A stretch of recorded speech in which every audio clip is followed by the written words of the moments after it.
Hello everyone, it's Old Guardian here. In this video, I'm going to take a look at Priest in Ashes of Outland. I'm going to take a look at all the Priest cards, review what cards Priest is getting, and I will present a bunch of theorycrafted decks that I have built for Priest to see how these cards actually go into decks.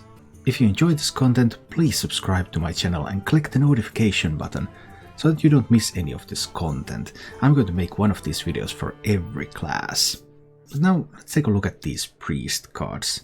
Priest is getting a Prime Minion, like other classes, and the Priest Prime Minion is Reliquary of Souls, a 1-mana 1/3 with lifesteal, and a Death Rattle shuffle Reliquary Prime into your deck. And Reliquary Prime is a 7-mana 6/8 with Taunt and lifesteal, and only you can target this with spells and hero powers. That's a new twist on the mechanic, because now Priest can heal, this Priest can cast spells on this, but this can still be targeted with Battlecry minions, for example, so you can still Maiev this out of the way. Or you can kill it with some general AoE like a Twisting Nether. A 1-mana 1/3 is not a bad minion to start the game with, and when it also has lifesteal, that's pretty cool, and Reliquary Prime also looks like a decent minion, so yeah, this looks like a decent card for Priest. Priest is also now getting a bunch of support for this sort of tempo Priest archetype, so you could play not just control but also a little bit more like mid-range decks, if those are going to be viable at all. Because Priest is getting Skeletal Dragon, a 7-mana 4/9 Taunt Dragon. At the end of your turn, add a dragon to your hand. Resource generation, pretty big Taunt body, pretty sweet. Dragonmaw Sentinel, a flashback to the ages of old Dragon Priests. A 2-mana 1/4, Battlecry if you're holding a dragon, gain +1 attack and lifesteal. So 2-mana 2/4 with lifesteal, that's a pretty sweet minion. Imprisoned Homunculus, the same caveats apply as with all these imprisoned minions. How good are they actually going to be, other than the Antean, which is nuts because when it wakes up it blows everything up, but these that don't do stuff when they wake up.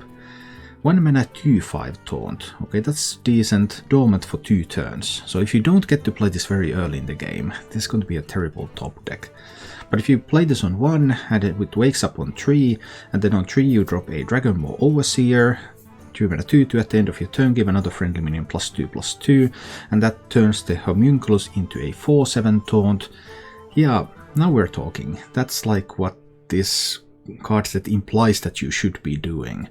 But the question is that going to be good enough? Is that going to be consistent enough?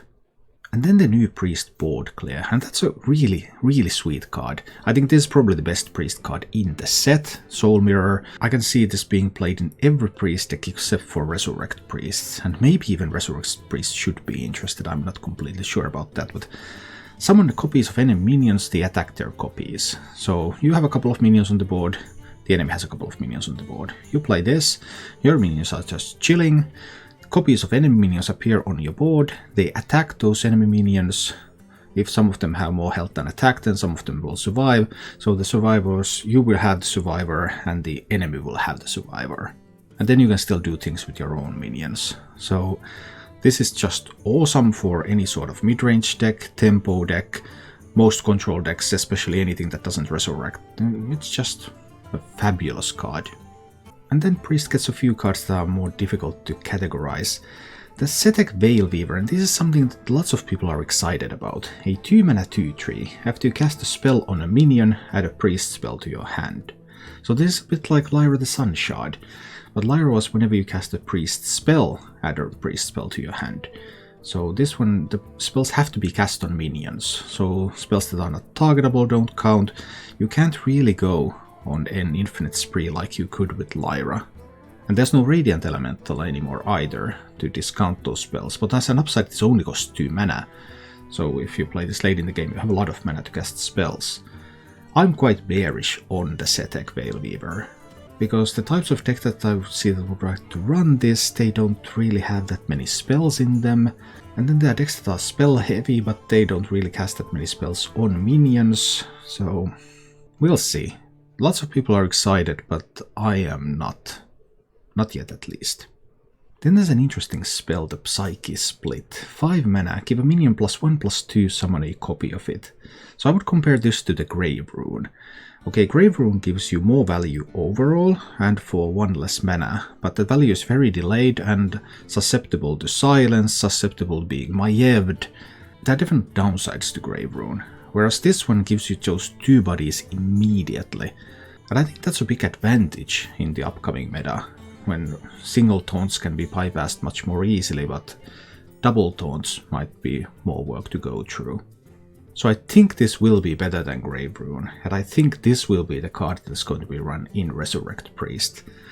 But without testing I cannot say for sure. But that's what I'm planning to try out when I try Resurrect Priest first. And then there's another spell that I have very high hopes for, Renew. 1 mana, restore 3 health, discover a spell. And discovering stuff is good. Discovering spells is typically really good, because then you know the pool roughly. So Renew could see play in tons of priest decks. One priest deck where it absolutely will see play is Highlander Priest, because it definitely has room for a card like that. What I'm really wondering is whether it has room to be used in Resurrect Priest, or if Resurrect Priest just puts in removal spells directly instead of this. I'm not sure about that. That's something that needs to be tested. And then one more spell, Apotheosis. 3 mana, give a minion +2/+3 and lifesteal. I'm not too excited about this one. I don't think Priest will have that sort of a board where they can easily make use of this. So currently I don't expect that one to see play. As for the Priest decks themselves, this is the first deck that I have built, and it is just an update of Resurrect Priest. Resurrect Priest did not get a lot of new tools in the new set, because stuff like Soul Mirror is just not suitable for the archetype. I have chosen to use Psyche Split and Renew in this deck, but I am not certain whether it would just be better to keep using Grave Rune and just put in something like Shadow Word Deaths instead of Renews. That would totally be possible too. The removal package overall, it depends on the meta, like I'm using a couple of Holy Novas and a Shadow Word Ruin, but how do those line up with the health and attack of minions that are being played in the meta? I can't tell yet, and so you have to be flexible about changing that removal package depending on how the meta shapes out. One thing that I am fairly confident about is that the Bad Luck Albatross Galakrond way is the way to go with Resurrect Priest in the new expansion. Simply because the Colossus of the Moon, the big strength of Colossus of the Moon is the ability to get it from Xerx's Cloning Gallery, and Xerx's Cloning Gallery is rotating out. So expensive minions are more difficult to use in the Resurrect archetype when you don't have a way to cheat them out and then resurrect them afterwards. So using these lower mana curve minions and resurrecting them seems a much more probable way to succeed with the archetype. I also built a theorycraft of the more slow Resurrect Priest variant, which is the Quest Resurrect Priest. So no Galakrond over here, some Batterheads for removal, because Batterhead and that hero power is a pretty sweet combination.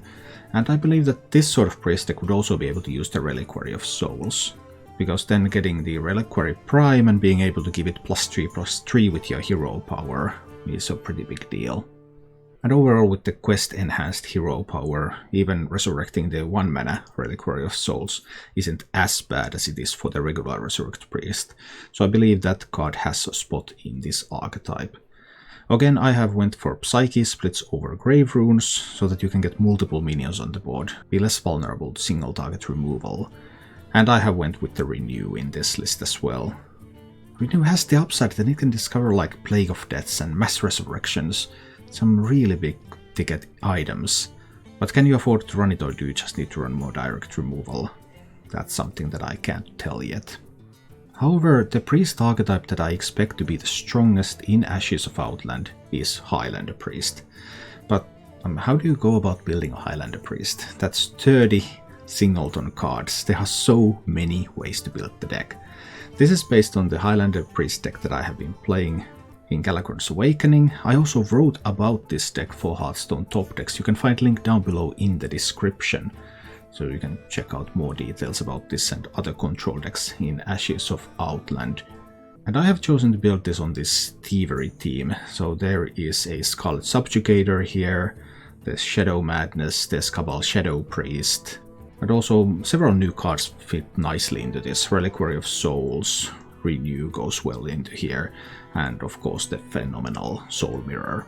There's also an alternative way to build Highlander Priest, which would be to build it with a dragon core, but at the moment I prefer this, even with the new dragon cards that were introduced. But it's possible that the dragon core will shape out to be stronger than this one, it's really hard to tell. That would be the main difference, because that changes like 6, 7, 8 cards in the deck, whereas just your regular changes between Highlander lists are maybe like 3 cards or so. Anyway, Highlander Priest is of course an archetype that's a lot of work to fully fine-tune, because there's 30 different cards in the deck. But this is the starting point that I see for Ashes of Outland. Finally, I have really tried to build this Tempo Priest deck, and I think it has to be a Dragon Priest deck. Well, Dragon Maw Sentinel is the big 2-mana Tempo ticket there, and then there's still Cleric of Scales available, so this is what I've come up with. But I'm a little bit concerned that this is still too fair. Even if you get the Homunculus, even if you get the Dragon Maw Overseer, is this just too fair? Can this do broken stuff? One of the best things that this deck can do is that Cleric of Scales allows you to discover a spell from your deck and draw it, and there are only 3 different spells in the deck. There's Breath of the Infinite, Dark Prophecy, and Soul Mirror. So with Cleric of Scales you can always tutor your Soul Mirror, which is probably the most powerful card in the entire deck. So then you have that. And then you have some reasonably statted minions, you have some battle cries with Scale Rider, you have some resource generation with Skeletal Dragon, you have some hard removal with Aeon Reavers and Natalie Saline. You can respond to an opponent's big turn with your Murozond to get big stuff yourself as well.